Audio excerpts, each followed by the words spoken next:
Episode की शुरुआत में हम देखते हैं कि बाबिल के गुंडे और प्लाजा वालों को पुलिस अरेस्ट करके ले जाती है, पर विंसेंजो ऑफिसर को एक वीडियो दिखाता है जिसमें सबसे पहले बाबिल के गुंडों ने गीसियोक पर अटैक किया था। ये देखने के बाद पुलिस प्लाजा वालों को छोड़ देती है, लेकिन बाबिल के गुंडों को जेल हो जाती है। दूसरी तरफ हम मिस्टर ताई को म्यूंगी और मिस्टर हान के साथ देखते हैं, जहां मिस्टर ताई ने म्यूंगी के साथ डील कर ली थी। आगे म्यूंगी और मिस्टर हान जुन से मिलने के लिए जाते हैं, जहां जुन कहता है कि तुमने आखिर उस प्रोसिक्यूटर को खरीद ही लिया, पर असल में ये काम तुमने नहीं विंसेंजो ने किया है, क्योंकि तुमसे तो ये भी नहीं हो पाया था। और जुन को इस बारे में पहले से ही पता चल गया था कि ये डील किस तरह से साइन हुई है। ये सब बोलकर जुन म्यूंगी की इंसल्ट करने लगता है, जिससे म्यूंगी को गुस्सा आता है और वो जुन पर चिल्लाते हुए कहती है कि मैं विंसेंजो को हर हाल में हरा कर रहूंगी, जिसे सुनकर जुन जोर जोर से हंसने लग जाता है और कहता है कि मुझे ऐसा ही गुस्सा चाहिए, तभी उस विंसेंजो को तुम हरा पाओगी। अगले सीन में विंसेंजो और छायांग म्यूंगी और जुन से मिलते हैं और यहाँ छायांग बाबिल कंपनी से हाई कंपनसेशन की डिमांड करती है, जिस पर म्यूंगी कहती है कि बाबिल ने अपनी गलती ऑलरेडी मान ली है और वो अच्छा खासा कंपनसेशन भी दे रही है, इसलिए जो मिल रहा है उसे चुपचाप ले लो। लेकिन छायांग इसके लिए एग्री नहीं करती। तब जुन म्यूंगी से कहता है कि कोई बात नहीं, तुम एक बार बाबिल के सीईओ से बात करके देख लेना, क्या पता वो हाई कंपनसेशन देने के लिए रेडी हो जाएं। जिसके बाद विंसेंजो छायांग के साथ ग्योंगचा से मिलने हॉस्पिटल जाता है, जो कि हॉस्पिटलाइज थी। डॉक्टर उन्हें बताता है कि ग्योंगचा के पास बहुत ही कम टाइम बचा है, इसलिए अगर उसका कोई रिलेटिव है तो प्लीज उसे इन्फॉर्म कर देना। आगे छायांग ग्योंगचा से बताती है कि वो आपकी सजा कम कराने के लिए अपील करेंगे ताकि आपका अच्छे से ट्रीटमेंट हो जाए, जिस पर ग्योंगचा कहती है कि उसके पास ट्रीटमेंट कराने के लिए पैसे नहीं हैं। तब विंसेंजो कहता है कि तुम पैसों की फिक्र मत करो। आगे हम देखते हैं कि म्यूंगी मिन नाम के एक आदमी से मिलती है, जो कि एक बड़े बैंक का सीईओ होता है और उसे बाबिल कंपनी में फेक इन्वेस्टमेंट करने को भी कहती है ताकि बाकी के बैंक कंपनी में इन्वेस्ट करने के लिए रेडी हो जाएं। पर मिन इस चीज़ के लिए नहीं मानता, तो वो उसे ब्लैकमेल करती है कि अगर उसने ऐसा नहीं किया तो वो उसका सीक्रेट रिवील कर देगी। ये सुनते ही मिन मान जाता है। आगे विंसेंजो मिस्टर जो से मिलने के लिए जाता है। मिस्टर जो उसे बताते हैं कि हानसोंग में रियल गोल्ड ओनर का एक म्यूजियम है, जहां उसकी आइज रिकॉग्निशन का सिस्टम लगा है, इसलिए हम वहां से रियल गोल्ड ओनर की आइज का डाटा लेकर बेसमेंट को ओपन कर सकते हैं। उसके बाद हम मिन को देखते हैं, जो कि ग्योंगचा से मिलने हॉस्पिटल आता है और उसे कुछ पैसे देकर केस रीओपन करने से मना करता है, पर ग्योंगचा उसका ऑफर एक्सेप्ट नहीं करती। एक्चुअल में मिन उसी पर्सन का बेटा होता है जिसके मर्डर के केस में ग्योंगचा जेल गई थी। तभी वहाँ छायांग आ जाती है और उसके और मिन के बीच में बहस हो जाती है और छायांग इस बारे में विंसेंजो को भी बताती है।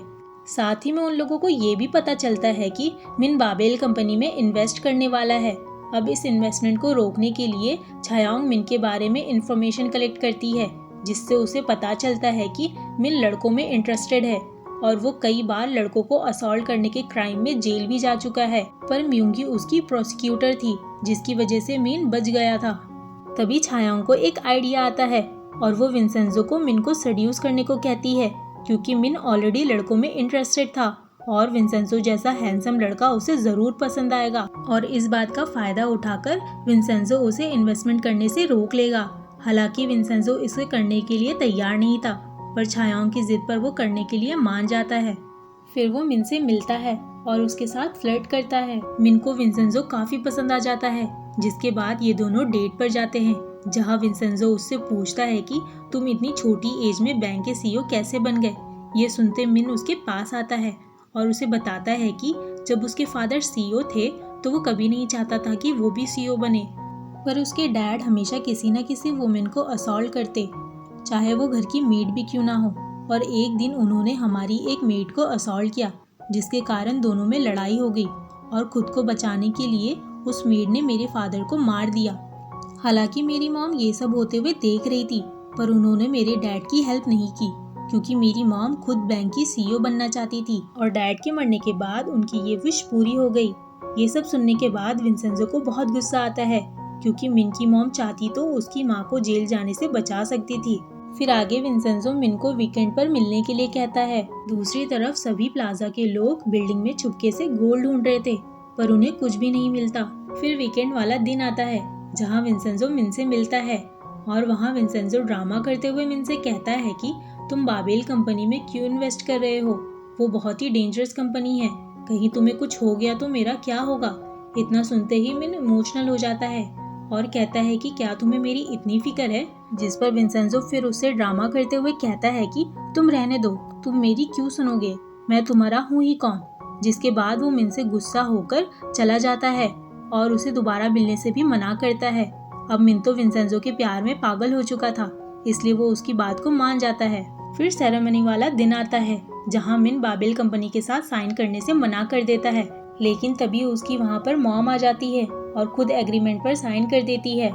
एक्चुअल में मियोंगी को ये बात ऑलरेडी पता थी कि मिन आसानी से किसी के भी बातों में आ जाता है, इसलिए वो उसकी मॉम से मिलकर ऑलरेडी डील कर ली थी। साइन हो जाने के बाद विंसेंजो मिन को किडनैप करवाकर एक स्कैरी रूम में बंद कर देता है, जहां प्लाजा के लोग ज़ॉम्बीज बनकर उसे बुरी तरीके से डराते हैं। जिसके बाद वो भागकर बाहर आता है, जिसकी हालत को देखकर सभी लोग शॉक हो जाते हैं। तभी वहां पुलिस आती है और मिन की मॉम को फ्रॉड और ब्लैकमेलिंग के केस में अरेस्ट कर लेती है।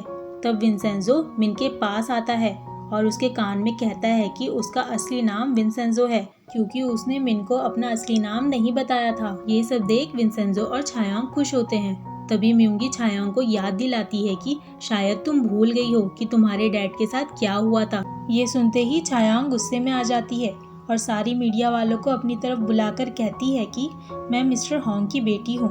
मेरे डैड बाबेल कंपनी के अगेंस्ट लड़ते लड़ते मारे गए, पर मैं बाबेल कंपनी का सच पूरी दुनिया के सामने ला कर रहूँगी। और इसी के साथ ये एपिसोड यहीं पर ख़त्म हो जाता है।